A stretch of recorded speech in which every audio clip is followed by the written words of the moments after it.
So again, as mentioned, this video has a lot of things to look at. One being, bringing the rifle up to shoot, transition, and a malfunction, and then his pistol shooting. So we'll break down each segment, and what we'll start with is kind of him bringing the rifle up to the eye, right?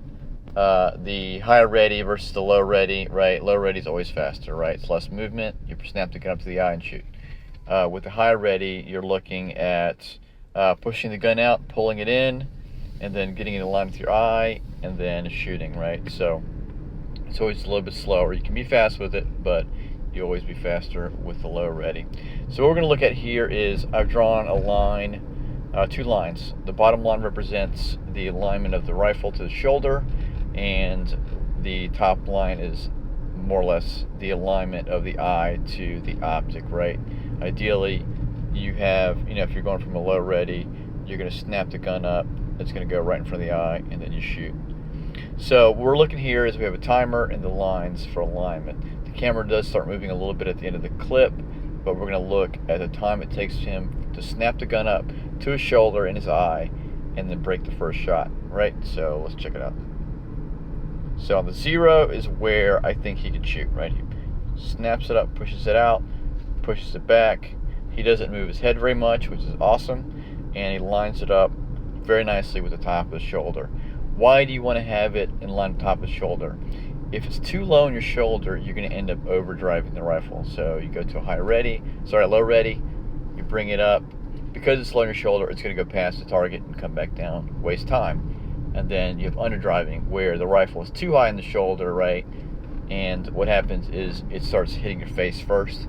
And because it's so high up, you end up slowing the rifle down before it can actually get to the target. So you end up having to spend time to bring it up a little bit further, actively either moving your torso or your face.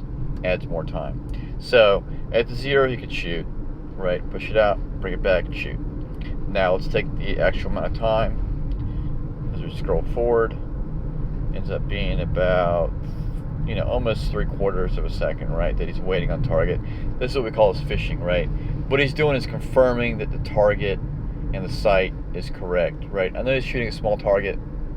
However, you can sit there and work this to where if you snap it up to the eye consistently every time, you let your subconscious take over and you just snap a shot and trust that your brain is doing its job. When we're cognitively using our our conscious mind or slow brain, that's when we see the hiccups. That's when we see us moving slow. Right now, he's confirming because he's unsure of that he's brought the rifle properly to the eye, right? So he's in his brain for that 7/10. He's basically saying, okay, it's on target, okay, shoot. Whereas you train to your subconscious, you snap it up to the eye and shoot. And trust that the fast part of your brain, your subconscious, is going to bring the gun to the right place and you can fire the trigger.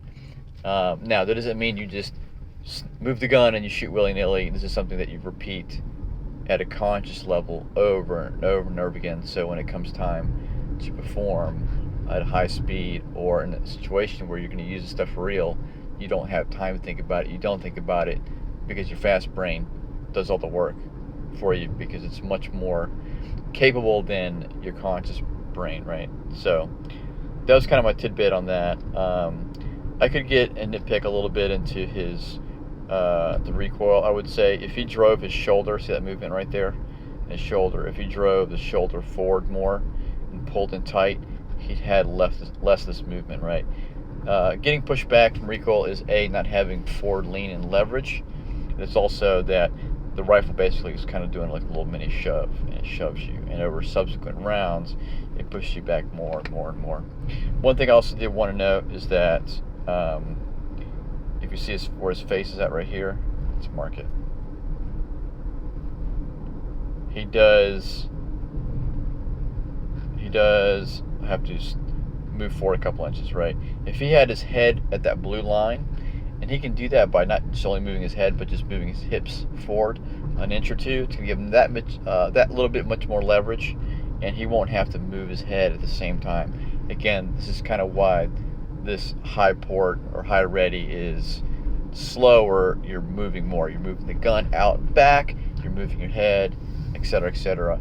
You minimize all that movement by having it set up before you move the gun, you'll be that much faster.